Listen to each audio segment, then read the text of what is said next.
lately. I think it's safe to say that fall is upon us, which I have very mixed emotions about. I love the sunshine. Like, I miss summer already. I wish it was summer.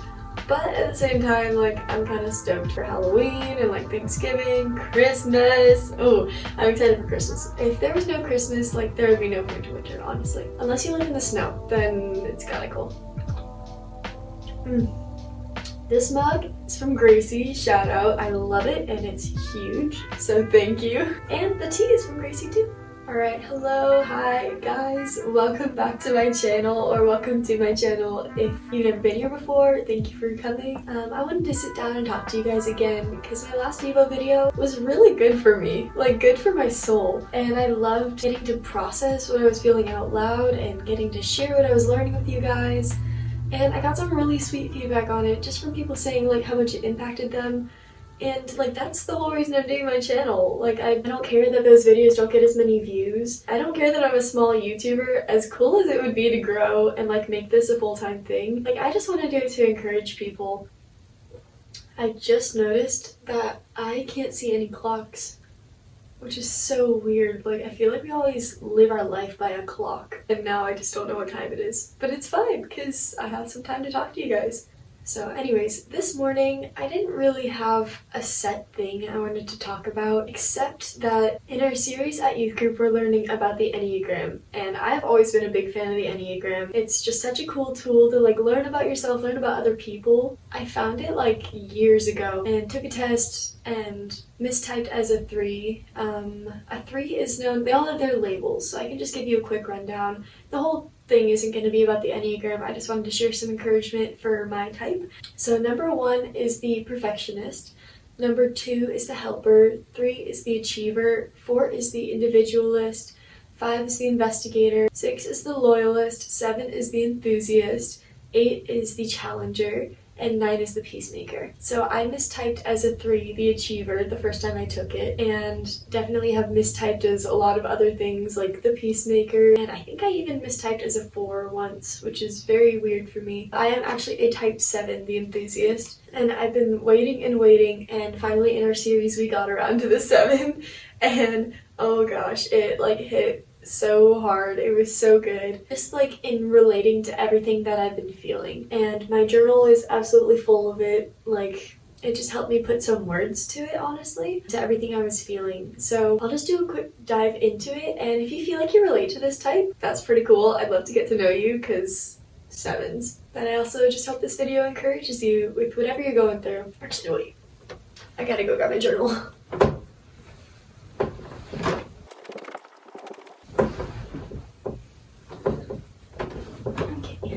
So I took some notes at my youth group, and I just want to share the 7's core motivation is to find satisfaction and joy in life. And that kind of just is throughout their entire life. Like, everything they do, they have to get it all done. They have to do everything. Like, the worst fear is to die not having done everything that they want to do. And another fear is like to be deprived of something or to be in pain. 7s, we hate being in pain. We hate all those negative emotions and feeling stuck in them. And that's like, especially when it's a waste of time, waste of our precious time that we could be using to get something done and to go experience something. So this results in us like having a major FOMO, fear of missing out, and we never want to be like trapped in any kind of emotional pain, so we just kind of run away, you know? We just kind of pretend our feelings aren't there. And I know for me, like, whenever I have time to myself and I start thinking these negative things about myself, like, I start pitying myself, being like, oh, like, it's so sad for me and I have so much going on, I have no time to relax. It's like, girl, you did this to yourself. And then I get caught in this cycle where I just kind of wallow in it, and I like indulge in the self-pitying because it makes me feel better. Or it doesn't make me feel better, but I think it does. And then when I come out of it, I'm like, I never want to be there again. You know, I just want to stay away from that place so I won't think about it for a while. And I'll just kind of push away all of those thoughts, all of those feelings, until they like come creeping up on me, and then they just kind of swallow me. So that's why I love to be like go, go, go. It's because when you're going, you don't have to think about everything that you're feeling, you know? Like, I've compared it to work. when things are busy at the restaurant, then I'm not thinking about being tired or being hungry or anything. I'm not even thinking about my own wants or needs. I'm not about to complain about anything. I'm just thinking about getting the job done, serving the customers, making them happy, because my mind is focused. And in soccer, like, I can just put everything else aside except for the game. And then I try to make my own life like that, where I try to pretend my feelings aren't there by distracting myself with things, whether it's like experiences or throwing myself into my work, like my schoolwork, anything. Or for me, it's like exercising. Sometimes I work out to not think about anything, but it's kind of an endless cycle, because if you do these things that are like the hype, the high, oh my gosh. Okay, we sang a song called Best Friends in youth group, and it was like perfect for the talk because one of the lines literally says, I'm over trying to find the next hype because the high never lasts. And it's like, oh, could you have picked a more perfect song for sevens? And I sang those words, but I honestly did not mean them, because I can't honestly say that yet. I'm definitely not over it. I'm still in this cycle of trying to find the next hype, trying to keep my spirits up, and have something to look forward to. I love having things to look forward to, but it's true that the high from that never actually lasts, and it's not actually going to satisfy. And that's, like I said, where I get caught in these cycles. So I'll like run away from my feelings. I'll go, do everything. And like, guys, you don't even know. I get like 5.5 hours of sleep a night. I know for some people they get a lot less, but like that's fueling a lot of stuff going on. I'm not gonna brag about what I have going on. It's just like I can't say no to things, so things add up. Like recently I signed up to do the color dance at school, and then I had so much stuff going on during our tutorials, which is like study halls, that I couldn't go to the color dance practices. I'd have to work on stuff instead, and then I just did the color dance anyways, and it was kind of rough. Like I should have actually committed and went to the practices, but it was still really fun. And this weekend, for example, I said yes to doing something while I had a soccer game, doctor's appointment, homecoming, like a bunch of other stuff going on this weekend. And it's just like, it adds up, and I don't get overwhelmed very easily because I'm kind of used to this pace of life. But yesterday I just kind of felt like swallowed in it. I had this big project in a class that was due. I had an essay that was late. I had a new project in that same class with the essay that was just starting, and I had a due date, and I had a big test coming up the next period, and I hadn't practiced for the color dance, and it was at lunch, and it was just all of this. And then I was thinking about the weekend, and I was just kind of freaking out. Like, I didn't panic, I wouldn't say, but I made a list, and I started to get into that, woe is me, I have so much going on, this is so stressful. It's like, no. And then I just made myself stop. I'm like, okay, let's just get it done. And it's an example of the two extremes. And something about being a 7 is that things tend to be all or nothing. So I've definitely noticed this for myself. I'll start feeling bad for myself a little bit, and then I'll just jump all in, like, my life sucks, I need to relax. But then when I get time to relax, like I had a day off on Monday, I'm like, I need to do something. I need to get something done. I need to go out. And I can't sit still. And I say that I need this time to sit still because I probably do, but then when I get it, I never actually do sit still. And it's taken so much like insight from other people. I had a great talk with my youth leader, and like looking into the Enneagram has even helped, and these messages and sermons. I listen to podcasts every morning. If you have not listened to the That's Joy podcast by Cece Calvinero or the Whoa That's Good podcast by Sadie Robertson, go listen to it. Seriously. I would love to make podcasts, and they're such an inspiration because of that. But anyways, definitely this was not my own self-discovery. This was those influences and just the Holy Spirit like tugging on my heart, trying to tell me that these things in the world will never actually satisfy. And when I go all or nothing like that, I'm actually going in both of the wrong directions.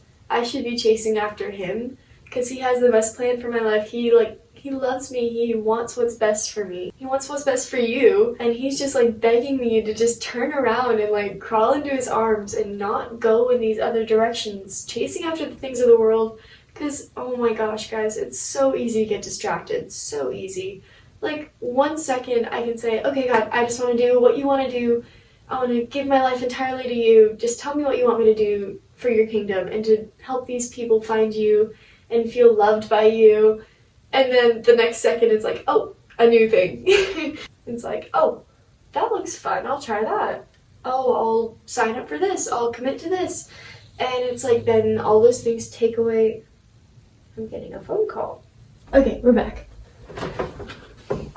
I know I said I don't care if I have a big YouTube channel, but if we did want to grow a bit, that would mean I could get a camera instead of my phone, so that'd be pretty cool. Anyways, I don't think other types will ever fully understand each other, no matter how much we learn about other ones, because we won't have the same motivation. You know, a type 1 that has a drive for things to be good and like morally perfect, they'll never understand my drive to do everything. And like my fear of missing out. They'll never understand why it's so intense. Or like any other type.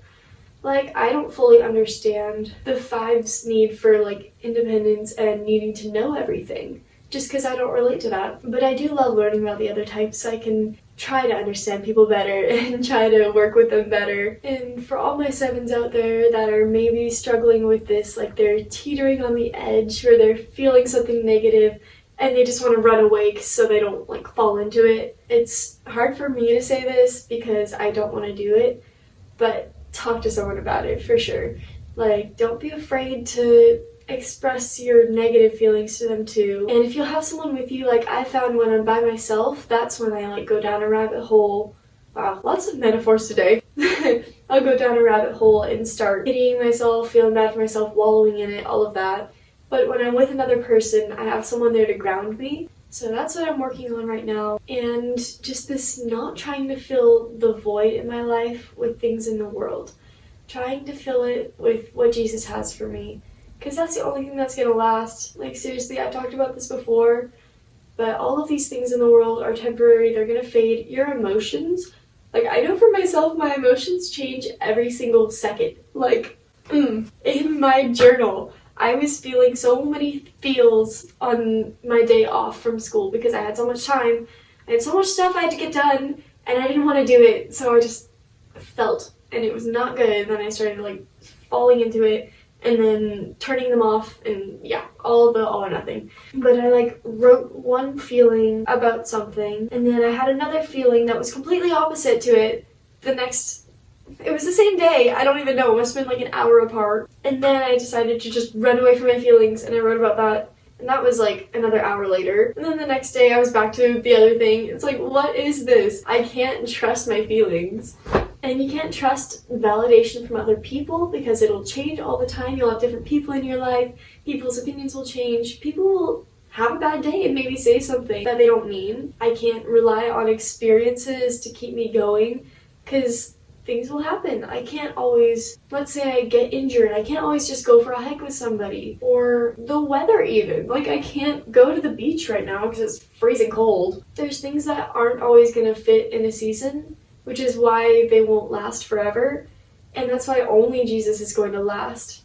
Only his love and faithfulness is going to keep you going. So as much as I love having things to look forward to, having these amazing people in my life, I need to learn to not rely on them for my joy, because that's not where joy comes from. Joy is not fleeting like happiness and temporary. Joy simply comes from knowing how loved you are, no matter what, and that you have like an eternity in heaven waiting for you. That's the biggest thing you can look forward to. That's what I keep forgetting. Is that things of this world are not even going to compare to what God has in store for us in the future. I'm honestly so excited to see what he has, because it's going to be amazing. It's going to be, I don't even know. It's just going to be so cool. And to kind of wrap around to why I'm doing this whole thing, that's what I want for you guys. Like, what I'm so excited about, I just want to share with you guys, because I swear, if some of my best friends aren't in heaven with me, obviously I probably won't be bummed because I'll be in heaven. That's like fantastic, but I'm gonna be sad for them, you know? Just sad that they're missing out on it. As a 7, I understand how sad it is to miss out on something, and that's why I'm so motivated to share it with people. I think that might be a strength that God gives 7s, is we understand how sad it is, how hard it is to miss out on something, and we don't want that feeling for anybody else, so we want to include everybody in it. So if you have any questions at all, please ask me about my faith. I would love to share it with you guys. This is like the most important thing to me. Even when I get off track and I start prioritizing other things, deep in my core, this is my reason for living. This is the reason I'm here. This is the reason my channel exists, is to point people to Jesus and so that we can live in heaven together. And it's not always easy following Jesus, and it is a commitment, but gosh, there's so much joy that comes with it, and you just know there's this security. You're loved by Jesus, you're loved by God, and you can't do anything to change how much you're loved by Him. And I really want to thank all of the people that have reminded me of that, because there's been times when I thought, there's no way God could love me right now. I'm blatantly disobeying Him. I'm not doing what His best is for me. And He still loves me. He still gives me the opportunity to make videos like this, even when I'm not following in His best plan. So thank God for His forgiveness, and thank God for this hope that we have. And everything I get to say on here is from Him, or I want it to be from Him at least. So I pray that this resonated with you, and that it was just able to encourage you today, and that you just feel a little bit of like a weight lifted off your shoulders today. And most of all, I pray that you remember that Jesus loves you so much. I love you guys too. Bye. Thank you so much for watching.